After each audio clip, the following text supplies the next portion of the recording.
It's an filling area here.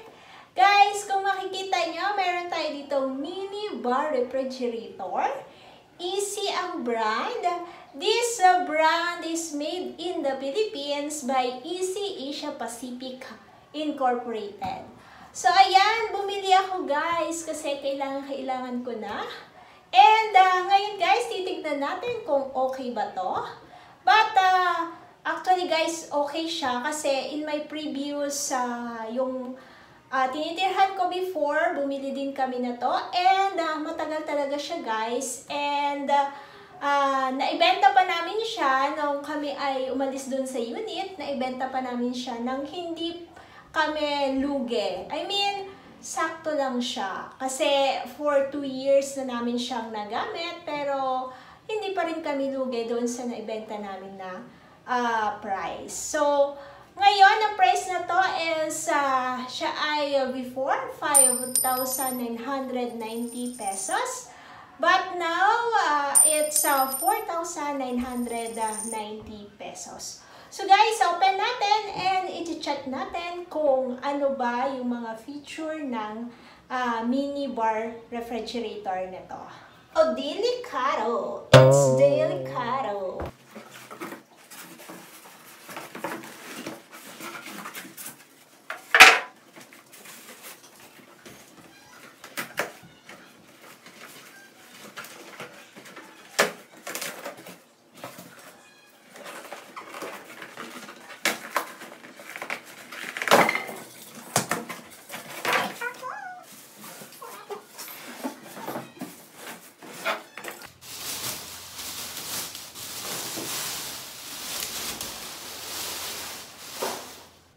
So, ayan yung color niya, guys. It's color avocado. Avocado nga ba yan, guys? Ayan, color avocado. Ayan, ito yung kanyang manual. Tignan natin yung kanyang manual.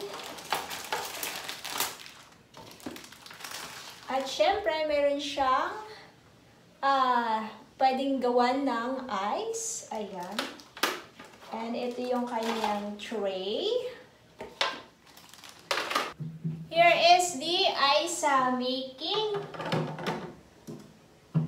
compartment. Then, meron siyang dito, pwede nating lagayan dito ng vegetables. And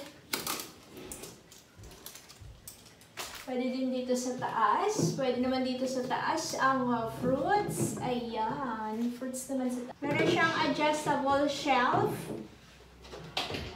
Ayan. Pwede natin yan i-adjust. Ayan. Ayan po siya. So talagang dito pwede mong lagyan dito ng mga, if you want na alak, yan. Pwede mong ilagay dyan.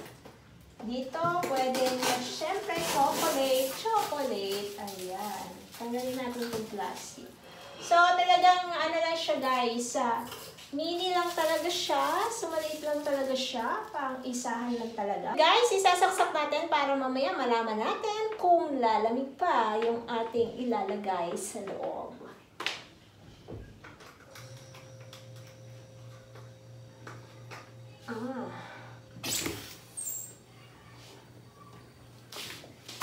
Ito yung adjustan niya pala guys, ang kanyang temperature control.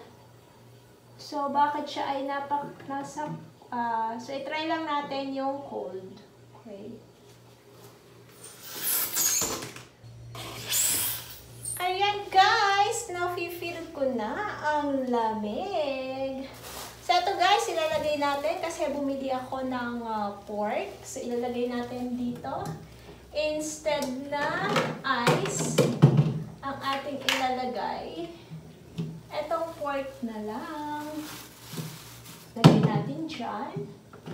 At nilagay ko lang siya sa cold na temperature, guys. Muna natin siyang i-push sa coldest. Yan, bumili din ako ng grapes. Ayan. Eto, bumili din ako ng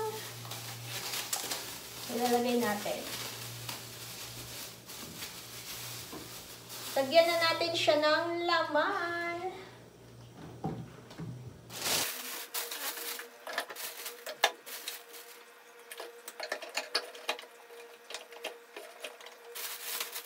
My favorite chocolate, Cadbury fruit and nuts.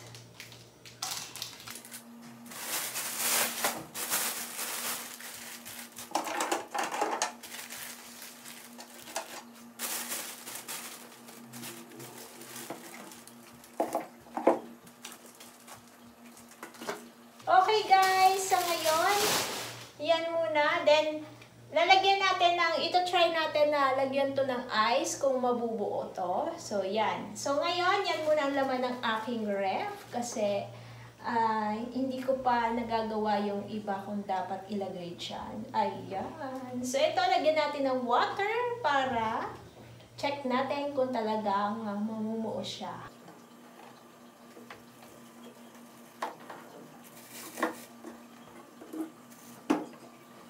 After 1 week na paggamit natin ng aking mini refrigerator ang Ezy. So, ayan, pasensya na kayo guys, wala na siyang laman.